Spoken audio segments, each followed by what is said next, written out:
The CEO couldn't believe his eyes when he read the mysterious letter from a 7-year-old street girl. "Can you read this letter? This will change your life." But what she wrote was impossible. Before we dive into the story, drop a comment below and tell us where you're watching from. Enjoy the story. Harrison Sterling's world was about to crumble, and he didn't even know it yet. The 32-year-old CEO sat in his marble and glass office overlooking Central Park, sorting through mail with the cold efficiency that had made him Manhattan's most feared businessman. 25 years had passed since he'd allowed himself to feel anything real, anything that mattered beyond profit margins and stock prices. "More begging letters," he said to himself, his voice echoing in the empty office. Each envelope represented someone else's misery, someone else's desperate plea for help. Harrison had learned long ago that caring was a luxury he couldn't afford. Then his fingers found something different. A small envelope addressed in wobbly purple crayon. The paper was wrinkled, stained with what looked like tears. His name was spelled out in a child's careful handwriting, Mr. Harrison Sterling. Something deep inside his chest, a place he'd thought was dead, stirred uncomfortably. He should throw it away. He should stick to his rule of never reading personal mail. But instead, Harrison found himself tearing open the envelope with shaking hands. The letter inside was written on notebook paper, decorated with faded unicorn stickers. As his eyes moved across the childish scrawl, the color drained from his face. "Dear Mr. Sterling, can you read this letter? This will change your life forever. My name is Emma Rose Thompson, and I'm 7 years old. Me and my grandma Betty live on the streets now because mean people took our house when Mommy and Daddy died in a car crash 6 months ago. But Mr. Sterling, I have to tell you something scary. I know things about you that I shouldn't know. I dream about you sometimes, and in my dreams I see a little girl with blonde pigtails who looks just like me. Her name was Sarah, and she was your sister. She died when she was 7, just like I am now. I know you were supposed to watch her that day, but you wanted to play baseball with the older boys instead. I know she chased you to the park and got hit by the red truck while you weren't looking. I know you still blame yourself, and I know you keep her pink teddy bear hidden in your office safe, right next to your daddy's gold watch. Mr. Sterling, God talks to me in my dreams. He says you're not mean like everyone thinks. He says your heart is just broken like mine. He says if you don't help me and Grandma Betty soon, something terrible will happen, and you'll never forgive yourself again. Please meet me tonight at 8 o'clock at the old brick church on Elm Street, the one with the crooked cross on top. I'll be waiting by the big oak tree. I believe you're good inside, Mr. Sterling. Please don't let me down. Love, Emma Rose P.S. Sarah says hi. The letter slipped from Harrison's trembling fingers and floated to the floor like a fallen leaf. His chest felt crushed, as if someone had reached inside and squeezed his heart with an iron fist. Tears, the first he'd shed since Sarah's funeral 25 years ago, began streaming down his cheeks. How could this impossible child know about Sarah, about the teddy bear, about that awful day that had turned him into the heartless monster he'd become? Outside his window, storm clouds gathered like harbingers of change, and Harrison Sterling realized that his carefully constructed world was about to be torn apart by the words of a 7-year-old girl who somehow held the key to his darkest secret. Harrison Sterling stared at the letter for 3 hours and 47 minutes, reading and rereading Emma's impossible words until they burned themselves into his memory like a brand on his soul. His secretary knocked twice, her voice muffled through the heavy oak door, but he didn't answer. His phone rang 17 times, merger calls, board meetings, million-dollar deals, but the corporate world felt as distant as a half-remembered dream. The afternoon sun slanted through his floor-to-ceiling windows, casting long shadows across his marble desk, where the letter lay like a small bomb that had already detonated his carefully ordered world. Every word Emma had written seemed to pulse with impossible truth, each sentence another crack in the fortress he'd built around his heart. At 6:30, as Manhattan's lights began to twinkle below like earthbound stars, Harrison opened his office safe with trembling fingers. The electronic lock beeped softly, and there, exactly where Emma had said it would be, sat Sarah's pink teddy bear next to his father's gold watch. The bear's fur had faded from bright pink to a dusty rose, and one of its button eyes hung by a thread, but it still smelled faintly of the strawberry shampoo Sarah had loved so much. How could she know? He whispered to the empty office, his voice cracking like a teenage boy's. The sound echoed in the vast space, bouncing off walls lined with awards and photographs of himself, shaking hands with presidents and prime ministers. How could any 7-year-old possibly know these things? He picked up the bear with reverent hands, remembering the day Sarah had named it Mr. Buttons because of those silly glass eyes. She'd carried it everywhere, to kindergarten, to the grocery store, to bed every single night.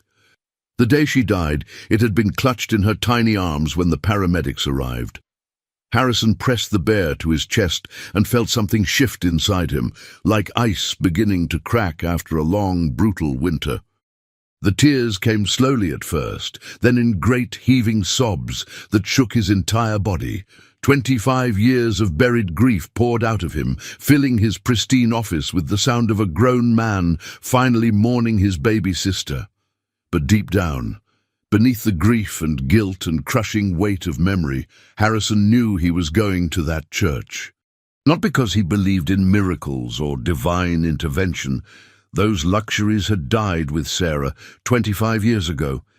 He was going because something in Emma's letter, something in her impossible knowledge and gentle words, had reached past all his defenses and touched the broken little boy he'd buried beneath layers of success and cynicism. At 7:45, Harrison Sterling, the man who owned half of Manhattan's skyline, walked out of his building wearing jeans and a simple grey sweater, carrying Sarah's teddy bear in a brown paper bag. His doorman's eyebrows shot up in surprise, and his driver looked confused when Harrison waved away the waiting limousine and started walking toward Elm Street on foot. The storm had passed, leaving the city washed clean and gleaming under the streetlights. Steam rose from the wet pavement, and the air smelled of rain and possibility. With each step away from his tower of glass and steel, Harrison felt pieces of his carefully constructed armor falling away like scales from an old wound, finally ready to heal. He was no longer the ruthless CEO who'd built an empire on other people's failures, who'd forgotten how to see people as anything more than profit margins and strategic assets. He was just a man haunted by 25 years of guilt, walking toward a meeting with a little girl who somehow held the key to his darkest secrets and perhaps his redemption. Emma Rose Thompson looked exactly like Sarah, and Harrison's world tilted on its axis the moment he saw her. She was sitting beneath the massive oak tree beside the old brick church, her blonde hair catching the amber glow from the street lamp above like spun gold. She couldn't have weighed more than 40 pounds soaking wet, wearing a white dress that had once been pristine, but was now grey with dirt and wear. Her small feet were bare despite the cool evening air, covered in colourful band-aids that spoke of a childhood spent navigating harsh concrete instead of soft playgrounds. But it was her eyes that stopped Harrison cold, the same brilliant blue as Sarah's, holding wisdom and sadness no 7-year-old should possess. When she looked up at him, Harrison felt as though she could see straight through to his soul, past all the walls and barriers he'd spent decades constructing. "Mr. Sterling," she said softly, standing up with the careful grace of someone much older, someone who'd learned to move through the world with caution. "You came. I wasn't completely sure you would, but I hoped. I prayed really hard that you would." Harrison's throat felt like sandpaper, his mouth dry as desert dust. Up close, the resemblance to Sarah was even more striking. The same small, heart-shaped face, the same way of tilting her head when she spoke, the same unconscious habit of tucking a strand of hair behind her ear. "How do you know about Sarah?" he managed to whisper, his voice barely audible above the distant sounds of traffic. "About the things in my safe, about that day, about everything that happened." Emma tilted her head, studying his face with that unsettling intensity, as if she were reading words written across his forehead that only she could see. "Sometimes God shows me things in my dreams, pictures of people's hearts, their hurts, their secrets. Yours has been broken for a very, very long time, Mr. Sterling, all dark and twisted up with guilt that doesn't belong to you." "That's impossible," Harrison whispered, but even as the words left his mouth, he knew he was lying to himself. Standing here in the gathering dusk, looking down at this impossible child who radiated otherworldly knowledge, everything he'd believed about the world was crumbling like a house built on sand. "You brought her teddy bear," Emma said, pointing to the paper bag in his shaking hands. Her face lit up with the first genuine smile he'd seen from her, transforming her from a solemn little oracle into the 7-year-old she should have been allowed to be. "Mr. Buttons, Sarah's so happy about that. She says she misses you terribly, and she's been trying to tell you something important for years and years, but you wouldn't listen because your heart was closed up tight like a fist." Harrison's legs nearly gave out. He reached for the church's stone wall to steady himself, his vision blurring with unshed tears. "Stop. Please, just stop talking about her like she's still here." But Emma stepped closer, her small hand reaching out to touch his arm with infinite gentleness. The moment her tiny fingers made contact with his skin, Harrison felt something he hadn't experienced in 25 years. Peace. Pure, inexplicable, overwhelming peace that washed through him like warm honey, soothing places in his soul he'd forgotten existed. "She doesn't blame you, Mr. Sterling," Emma said, her voice carrying the authority of absolute truth. "She never did, not even for 1 second. She says the accident wasn't your fault, and she's been trying to tell you that for years, sending you signs and dreams and little whispers. But you wouldn't listen because the guilt was screaming too loud in your head." Tears streamed down Harrison's face as 25 years of crushing, suffocating guilt began to crack and crumble like a dam giving way to a flood. "I should have been watching her. I was supposed to take care of her, and I chose baseball over my baby sister.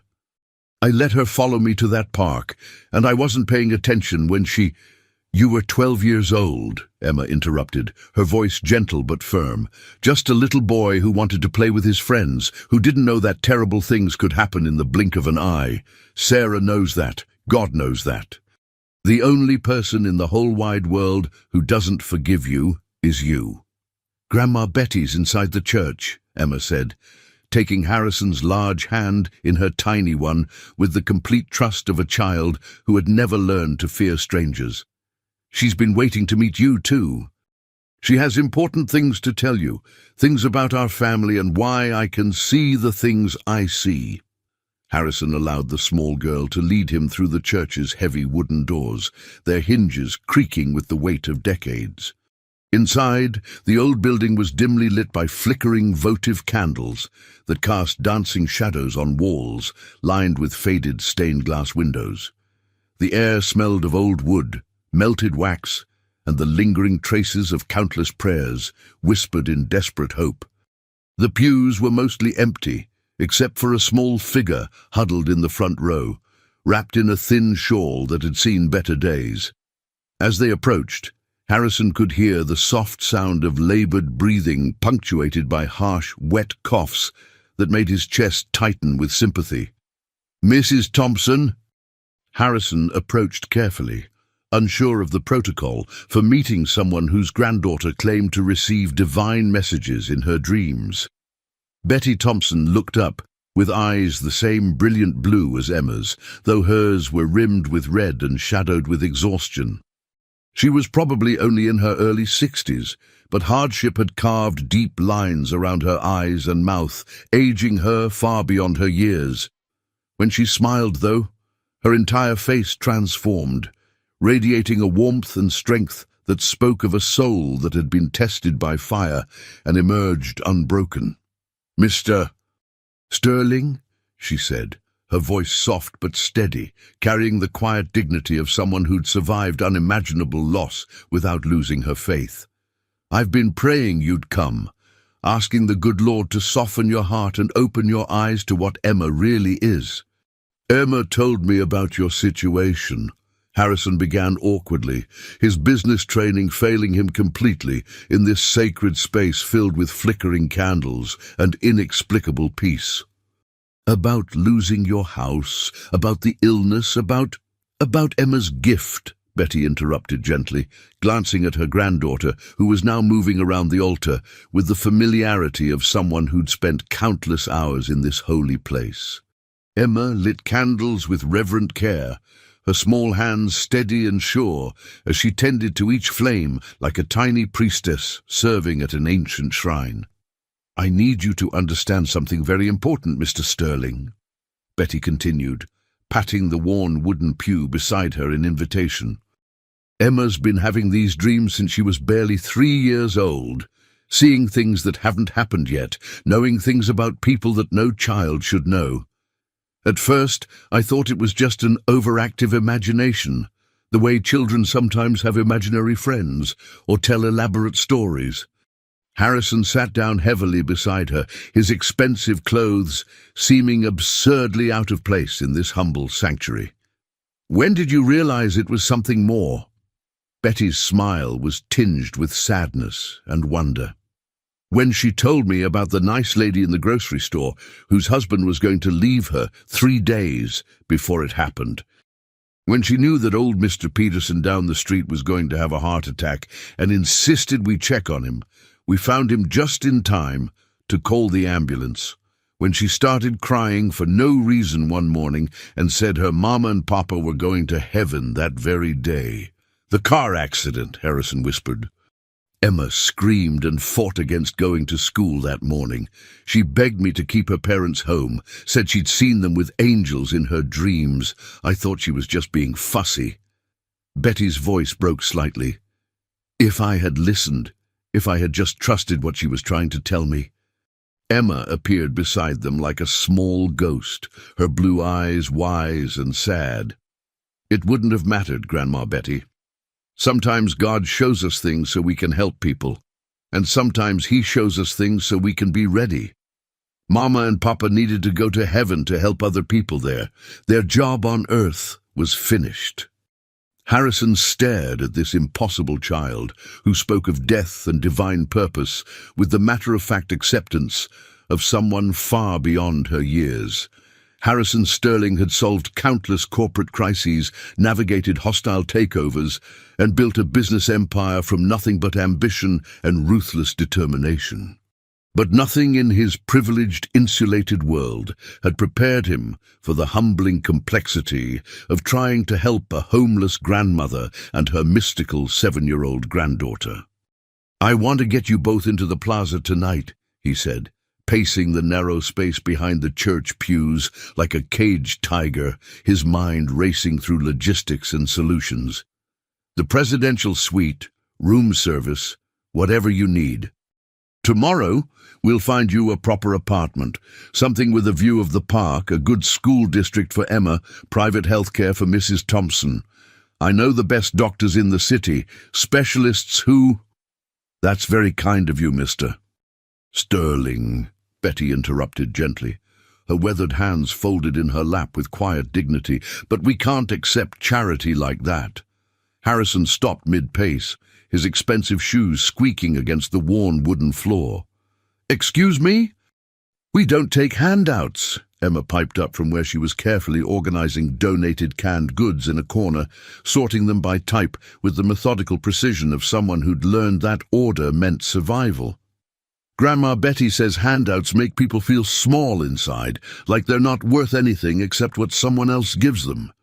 Oh, but you're living in a church, Harrison protested, his business-trained mind struggling to process this incomprehensible rejection of his simple, elegant solution. Money had always been the answer to every problem in his world. Need a better location? Buy the building. Want faster results? Pay double. Facing opposition? Make an offer they can't refuse. Mrs. Thompson, you're clearly ill, he continued, his voice rising with frustration. Emma needs proper nutrition, educational opportunities, medical care, stability. I have more money than I could spend in 10 lifetimes. Let me solve this for you. Betty studied his face with that same unsettling intensity as her granddaughter, as if she were reading his soul like an open book. Mr. Sterling, has anyone ever told you that sometimes the person offering help needs it more than the person receiving it? What's that supposed to mean? Harrison demanded, his carefully controlled composure beginning to crack around the edges.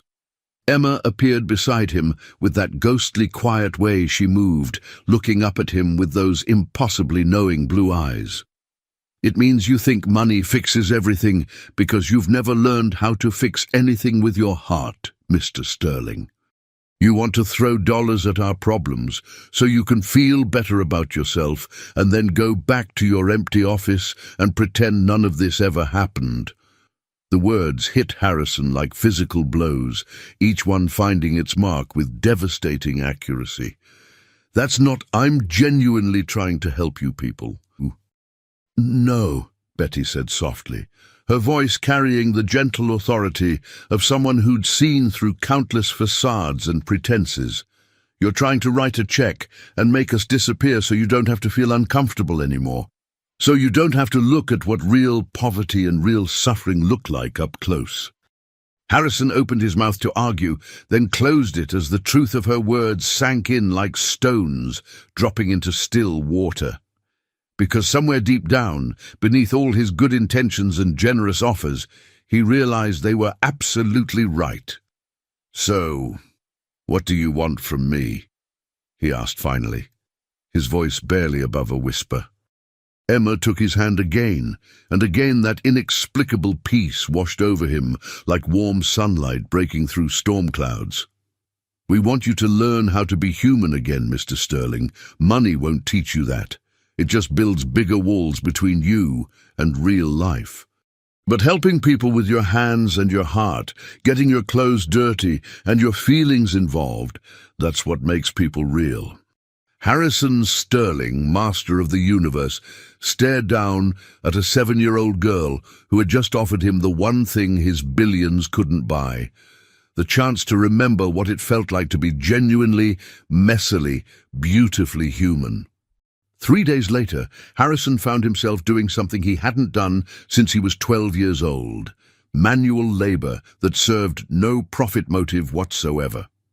He was kneeling on the church's wooden floor, helping Betty organize the food pantry that served the neighborhood's homeless population, his $1,000 suit replaced with donated jeans and a work shirt that had seen better decades.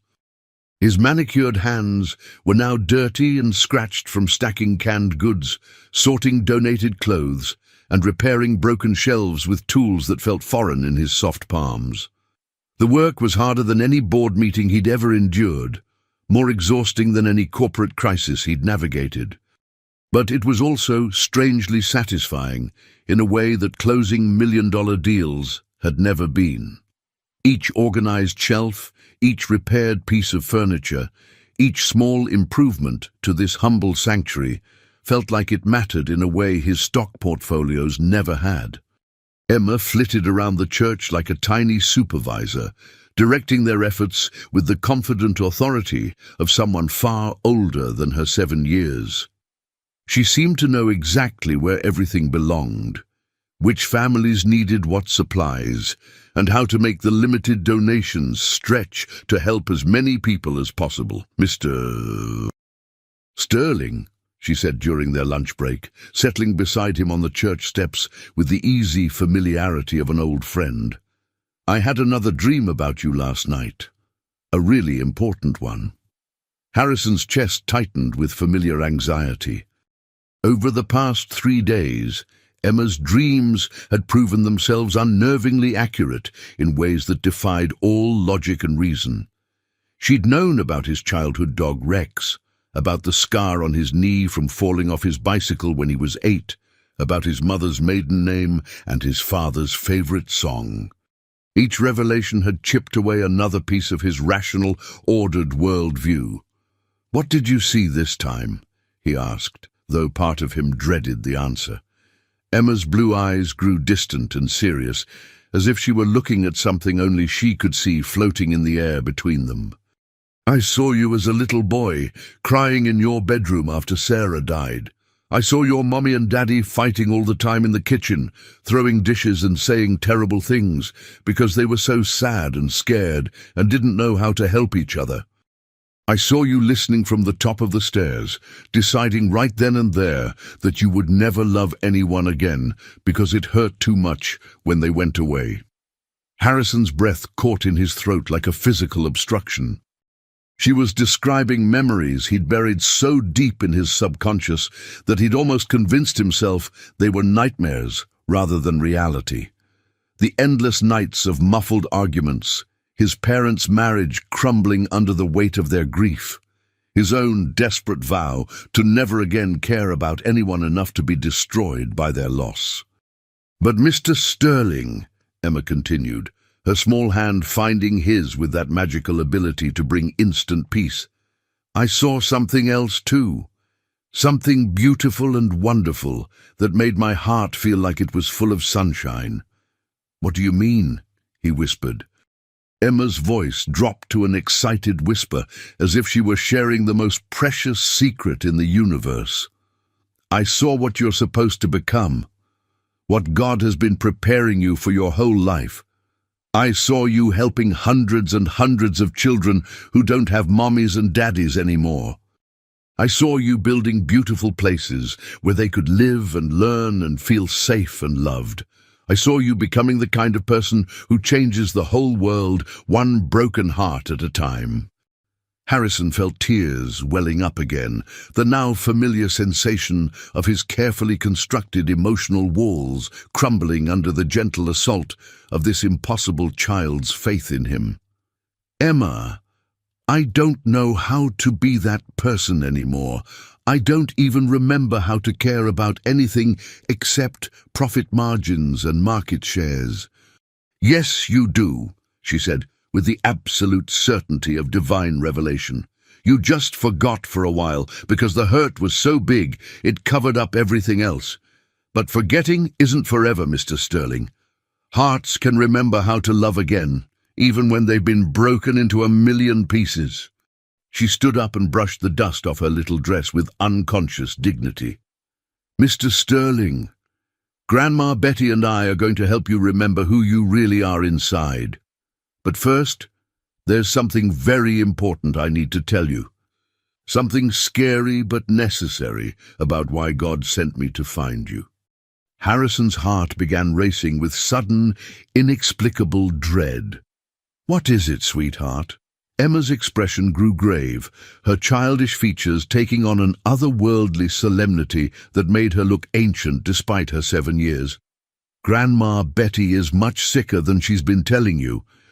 The doctors at the free clinic said she doesn't have very long to live, maybe a few months, maybe less, and when she goes to heaven to be with Mama and Papa." Emma's voice broke slightly, revealing the frightened little girl beneath the mystical exterior. "I won't have anyone left in the whole world." The words hit Harrison like a physical blow to the solar plexus, stealing his breath and making his vision blur with sudden, overwhelming emotion. "Emma, no. There has to be something we can do, some treatment. But that's not even the scary part, Mr.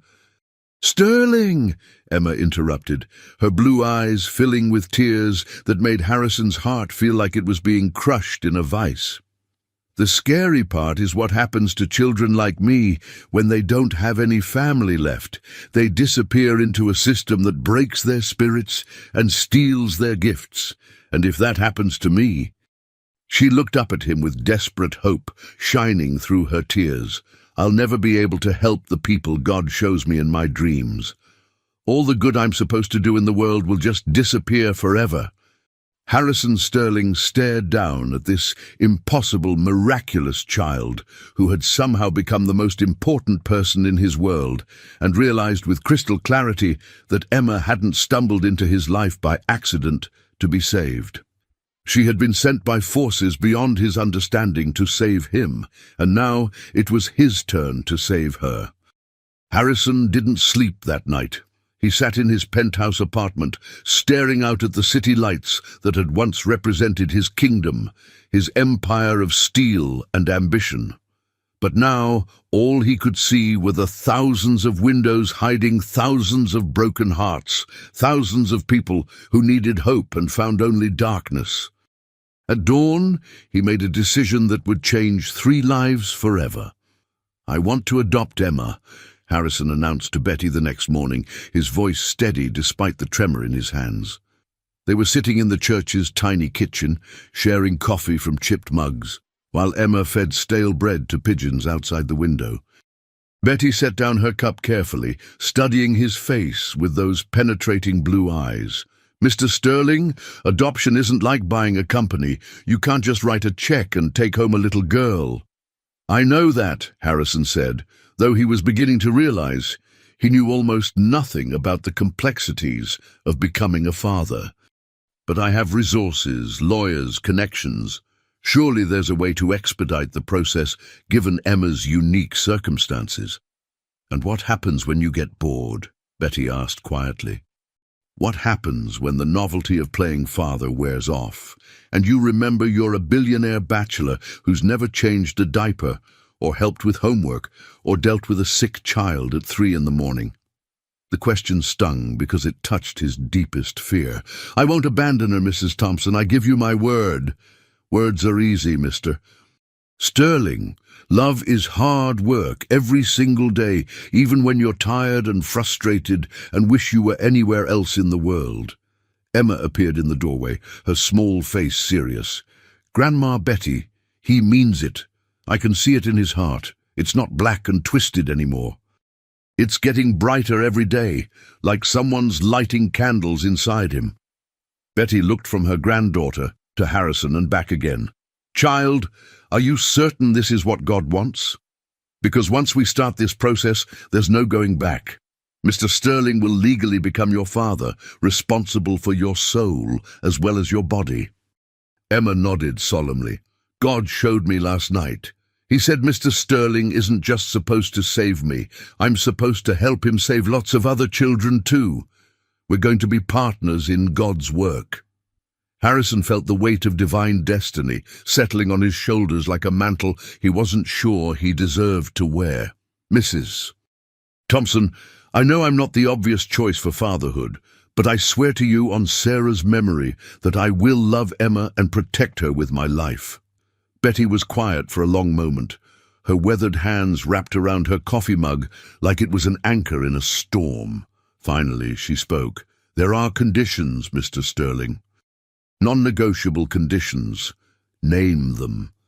"First, Emma continues her education here at St. Mary's Elementary. She needs stability, not some fancy private school where she'll be treated like a curiosity." "Agreed. Second, we don't hide what she is. If God gave her this gift, then it's meant to be used to help people, not locked away in some ivory tower." Harrison nodded, though the thought of exposing Emma to the world's scrutiny made his protective instincts roar. "And third," Betty's voice grew soft, "when my time comes, you let Emma say goodbye properly. No protecting her from death, no lies about where I've gone. She's already lost too much. She deserves the truth, even when it hurts." Harrison's throat closed up. "Mrs. Thompson, do you agree to my conditions?" He looked at Emma, who was watching him with those impossibly wise eyes, and realized that saving this child might be the first truly important thing he'd ever done in his life. "I agree to everything."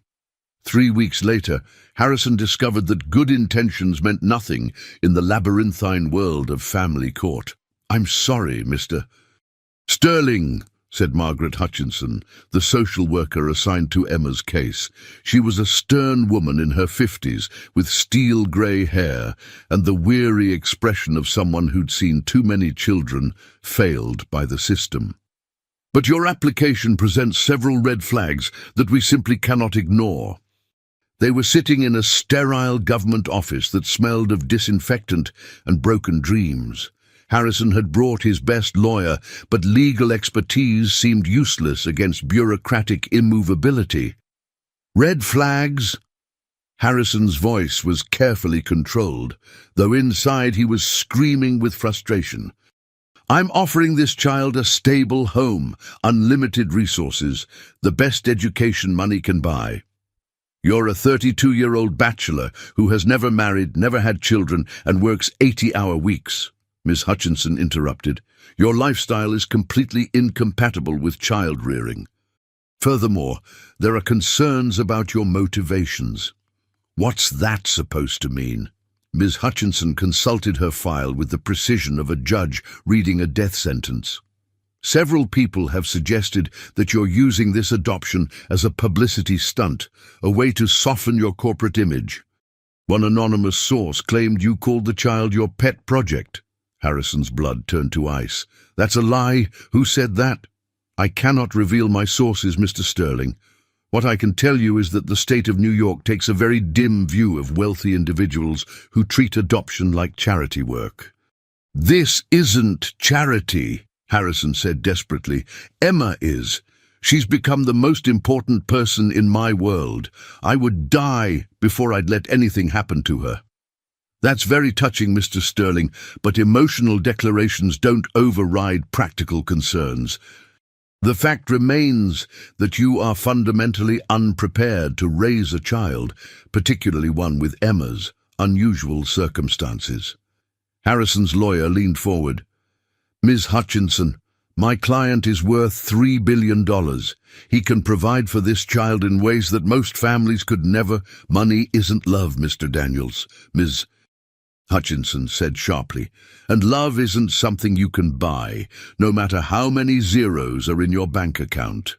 That afternoon, Harrison sat on a park bench across from the church, watching Emma play with a group of neighborhood children.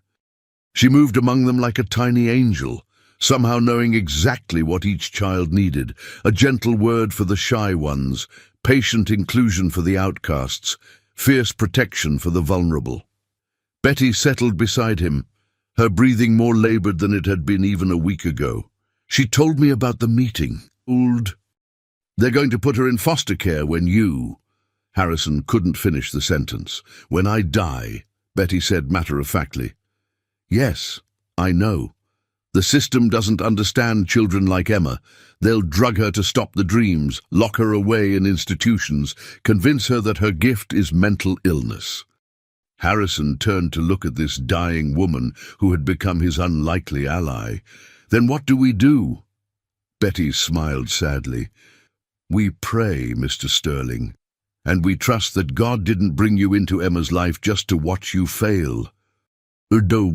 But as Harrison watched Emma laugh with the other children, her blonde hair shining in the afternoon sun, he couldn't shake the feeling that prayer might not be enough to overcome the cold machinery of bureaucracy. Time was running out, and the system seemed determined to tear apart the fragile family they'd begun to build.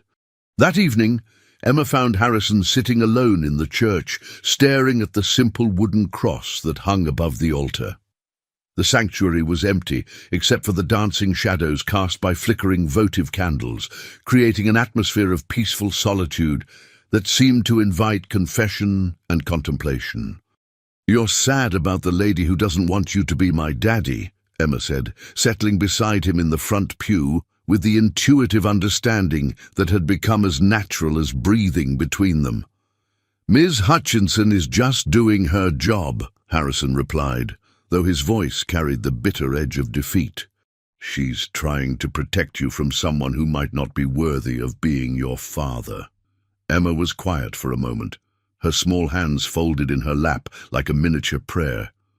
When she spoke, Her voice held that otherworldly quality that meant she was seeing beyond the present moment. "Mr. Sterling, do you want to know what Sarah thinks about all this?" Harrison's breath caught in his throat. Over the past month, Emma had mentioned his sister several times, but always in passing, always as gentle reassurance rather than detailed conversation. "What does she say?" "She says you were the best big brother in the whole world, even when you made mistakes. She says you taught her how to ride her bicycle, how to tie her shoes, how to make wishes on dandelions. She says you used to read her stories every night before bed, doing funny voices for all the characters until she laughed so hard she got hiccups." Adul. Tears began streaming down Harrison's face as memories he'd buried for 25 years came flooding back. He had forgotten those precious moments, lost them beneath layers of guilt and self-recrimination. "She also says," Emma continued softly, "that you're going to be the most wonderful daddy because you know what it feels like to lose someone you love. You'll never take me for granted the way some parents do with their children." "Emma, I'm scared," Harrison admitted, his voice breaking like a dam finally giving way. "I'm terrified that I'll fail you, that I'll make the same mistakes I made with Sarah, that I'll lose you too, and it will destroy what's left of my soul." Emma reached over and took his hand, and as always, that magical peace flowed through him like warm honey. "Mr. Sterling, do you know why God gave me dreams about you for so long before I sent that letter? Why? Because He needed me to see all of you. Not just the sad, angry man you became, but the loving little boy you used to be. He showed me how you cried when your goldfish died, how you gave your lunch money to a classmate whose family couldn't afford food, how you once stood up to older boys who were bullying a kid with glasses." Harrison stared at this impossible child who somehow knew the deepest truths of his heart. "I'd forgotten all of that. People forget the good things about themselves when they're carrying too much pain," Emma said, with the wisdom of someone far beyond her 7 years. "But God doesn't forget. He's been waiting 25 years for you to remember who you really are inside." She stood up and smoothed her little dress, then looked back at him with eyes that seemed to hold all the love in the universe. "Mr. Sterling, the lady at the courthouse is wrong about you. You're not unprepared to be my daddy. You're the only person in the whole world who was made to be my daddy. God showed me that in my very first dream about you." As Emma walked toward the altar to light a candle for her parents, Harrison Sterling sat in the quiet sanctuary and felt something miraculous happening inside his chest. For the first time in 25 years, he was beginning to forgive himself. And in that forgiveness, he found the strength to fight for the little girl who had saved his soul. The call came at 3 a.m, shrill and insistent in the darkness of Harrison's penthouse. He fumbled for the phone, his heart already racing with the premonition that his carefully constructed world was about to collapse again. "Mr. Sterling." The voice was young, nervous, one of the hospital volunteers from St. Mary's Medical Center. "You need to come quickly, Mrs. Thompson. She collapsed during evening prayers. Emma's with her, but she's asking for you." Harrison threw on clothes and drove through empty streets at dangerous speeds, his hands shaking on the steering wheel as he navigated the maze of New York's late-night landscape. The hospital's fluorescent lights were harsh and unforgiving, making everything look pale and lifeless. He found Emma curled up in a chair beside Betty's bed, looking impossibly small and fragile in the sterile ICU environment. Machines beeped steadily, monitoring vital signs that Harrison didn't want to understand. "How is she?" he whispered, kneeling beside Emma's chair. "Grandma Betty's going to heaven soon," Emma said matter-of-factly, though her voice carried the tremor of a frightened child trying to be brave. "She wanted to wait for you so she could tell you something important."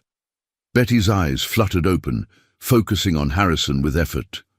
Her voice was barely above a whisper, but her words carried the weight of absolute truth. "Mr. Sterling, there's something about Emma, something I should have told you weeks ago."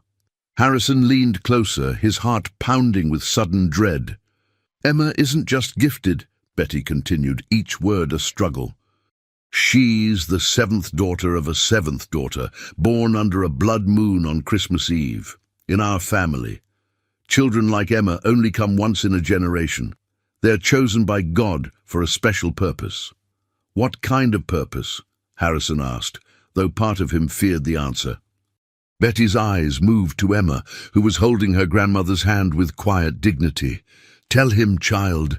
Tell him what you've never told anyone else." Emma looked up at Harrison with eyes that suddenly seemed ancient, far older than her 7 years. "Mr. Sterling, I don't just see people's past hurts in my dreams. I see their futures too. I see what will happen if they choose love instead of fear, hope instead of despair." Harrison's mouth went dry. "What have you seen about me?" "I've seen you saving thousands of children over the next 30 years. I've seen you building schools and hospitals and homes for kids who have no one else. I've seen you becoming one of the most important people in the world, not because of your money, but because of your heart." Betty squeezed Emma's hand with her last reserves of strength. "But I've also seen the other path, Mr. Sterling. The one where you let fear win, where you walk away from Emma to protect yourself from getting hurt again." "And what happens on that path?" Harrison whispered. Emma's eyes filled with tears. "You die alone and bitter, having never learned to love again. And I spend my life in institutions, my gifts wasted, unable to help the people God sends me to save." The machines began beeping more urgently as Betty's breathing became shallow. With tremendous effort, she reached for Harrison's hand, her grip surprisingly strong for someone so close to death. "Promise me," she gasped. "Promise me you won't let fear steal Emma's destiny. She chose you, Mr. Sterling, not the other way around. She chose you because she saw what you could become." Harrison looked from Betty to Emma and back again, understanding for the first time the true magnitude of what he'd stumbled into. This wasn't just about adopting one special child. This was about accepting a divine calling that would reshape everything he thought he knew about his purpose in life. "I promise," he whispered, as Betty Thompson smiled one last time and closed her eyes forever. And in that hospital room, as Emma grieved the loss of her last blood relative, Harrison Sterling finally understood that some promises are so sacred they change the very fabric of your soul. Betty's funeral was held on a grey October morning that seemed to mourn along with the small gathering of people whose lives she had touched. Harrison stood beside Emma at the graveside, his hand protective on her small shoulder as she said goodbye to the woman who had been her anchor in a stormy world. "She's with Mama and Papa now," Emma whispered as they lowered the simple wooden casket into the earth. "She says to tell you not to be sad because her job here was finished. She was just supposed to take care of me until you were ready to love again." But Harrison's grief for Betty was overshadowed by a more immediate crisis. The next morning, Margaret Hutchinson arrived at the church with 2 police officers and a court order. "I'm sorry, Mr. Sterling," she said, though her tone suggested she felt no such regret, "but Emma Thompson is now a ward of the state. She'll be placed in temporary foster care while we conduct a thorough investigation into suitable, permanent arrangements." "No!" Harrison stepped between the social worker and Emma, his entire body vibrating with protective fury.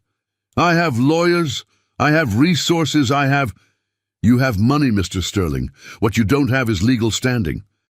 The court has determined that your application is unsuitable, and frankly, some very disturbing information has come to light about your relationship with this child." Harrison's blood turned to ice. "What information?" Ms. Hutchinson consulted her clipboard with bureaucratic satisfaction. Multiple witnesses have reported that Emma Thompson claims to receive supernatural communications, that you've been encouraging these delusions, and that you may be exploiting her alleged psychic abilities for financial gain. That's insane, Harrison protested. But even as he spoke, he realized how their situation must look to outsiders. A billionaire businessman suddenly interested in a homeless child who claimed to talk to angels. Emma stepped forward, her small hand slipping into Harrison's with complete trust. "Ms. Hutchinson, I know you're trying to protect me, but you don't understand. Mr. Sterling is supposed to be my daddy. God showed me in my dreams years before I ever met him." The social worker's expression hardened. "Sweetheart, there's no such thing as prophetic dreams. What you're experiencing is likely trauma-related psychological disturbance that requires professional treatment." "I'm not crazy," Emma said quietly, but with absolute conviction. "And neither is Mr. Sterling.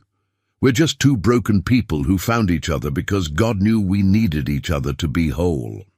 One of the police officers stepped forward apologetically. "Ma'am, we really need to go.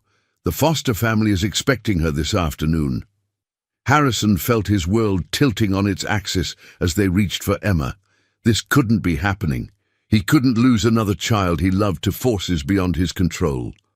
"Wait," Emma said, her voice carrying sudden authority that made everyone freeze.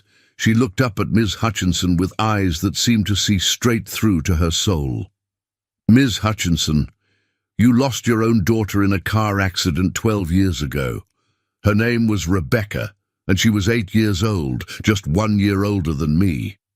The social worker's clipboard clattered to the floor. "How could you possibly? You blame yourself because you were working late that night instead of picking her up from ballet class. You've spent 12 years trying to save other children because you couldn't save Rebecca." Emma's voice was gentle but relentless. "But Rebecca doesn't blame you, Ms. Hutchinson. She's been trying to tell you that for years, but you won't listen because the guilt is too loud in your head." Margaret Hutchinson was crying now, tears streaming down her face as 25 years of buried grief broke free. "That's impossible. You can't know these things." Emma stepped closer, her small hand reaching out to touch the woman who'd come to tear her away from the only family she had left. "Rebecca says to tell you that the butterfly garden you planted in her memory is beautiful, and she especially loves the purple flowers because they were always her favorite color." The social worker collapsed into a nearby pew, her professional composure shattered by the impossible accuracy of Emma's revelations. Harrison knelt beside Emma, finally understanding the true power of this miraculous child who'd been placed in his care. "Ms. Hutchinson," Harrison said gently, "what if I told you that Emma isn't the one who needs saving? What if she's the one who's been sent to save all of us?" And in that moment, Margaret Hutchinson looked at Emma Thompson with new eyes and saw not a damaged child who needed protection from delusion, but a messenger of hope who carried healing in her tiny hands. The war for Emma's future had taken an unexpected turn, and for the first time since Betty's death, Harrison dared to hope they might actually win.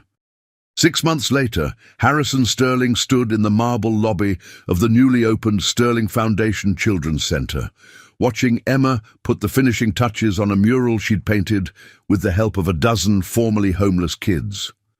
The building had once housed his coldest, most profitable venture capital firm. Now it was home to children who had nowhere else to go. "Daddy, come see!" Emma called out, her voice echoing through the space that had been transformed from sterile corporate efficiency into warm, welcoming sanctuary. She was wearing paint-splattered overalls and had a streak of blue across her cheek, looking exactly like the carefree 7-year-old she should have always been allowed to be. The word "daddy" still made Harrison's heart skip a beat. The adoption had been finalized 3 months ago after Margaret Hutchinson became Emma's most passionate advocate. The social worker now worked directly for the Sterling Foundation, using her bureaucratic expertise to cut through red tape and reunite families torn apart by the system she'd once served blindly. "It's beautiful, sweetheart," Harrison said, studying the mural that depicted children of all colors and backgrounds holding hands beneath a brilliant rainbow. But it was the figure in the corner that made his breath catch, a small blonde girl with wings, watching over all the others with protective love. "That's Sarah," Emma said matter-of-factly, cleaning her paintbrush with careful precision. "She wanted to be part of our new family too."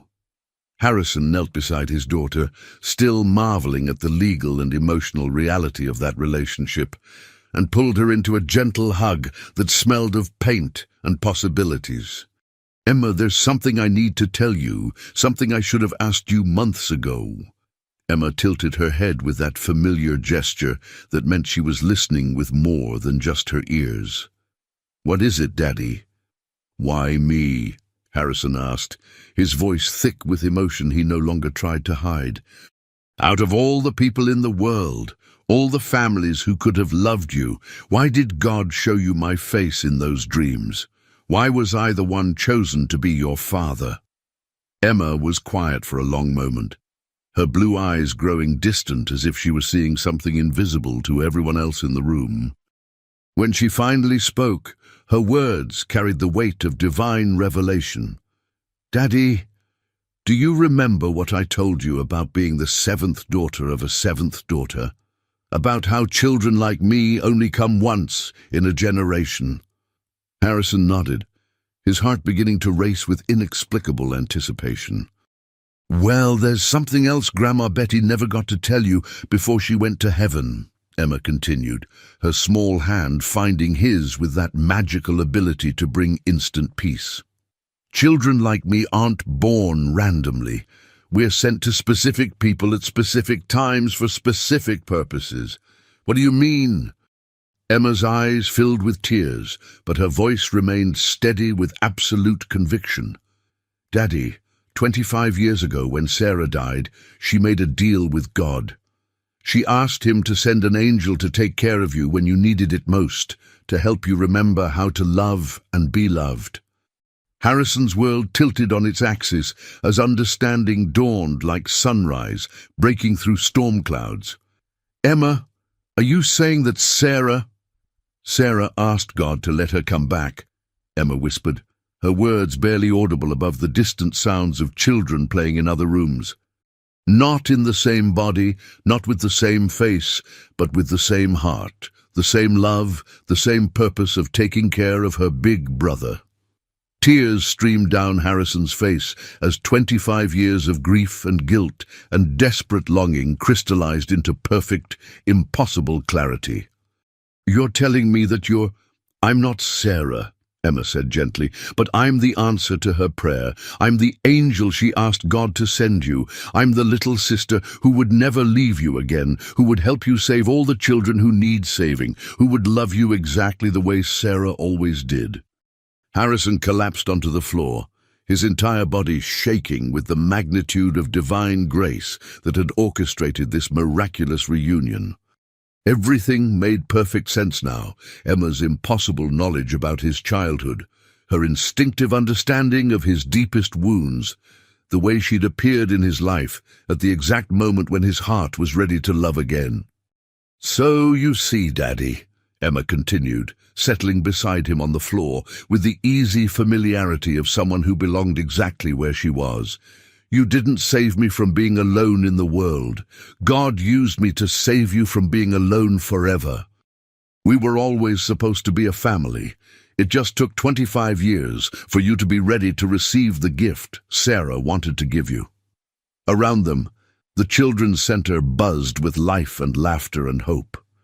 17 kids now called this place home, with dozens more receiving daily support, education, and love. Harrison's billions were finally being used for their highest purpose, transforming lives instead of merely accumulating wealth.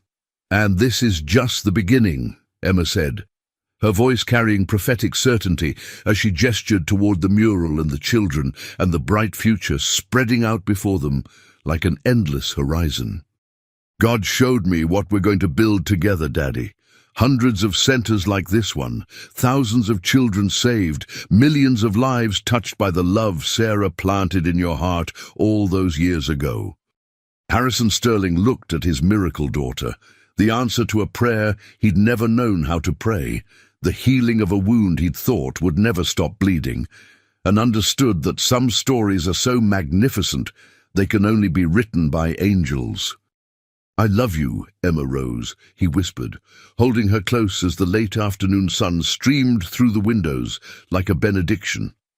"I love you too, Daddy," she whispered back. "Sarah says she's so proud of the man you've become, and she can't wait to see all the beautiful things we're going to do together."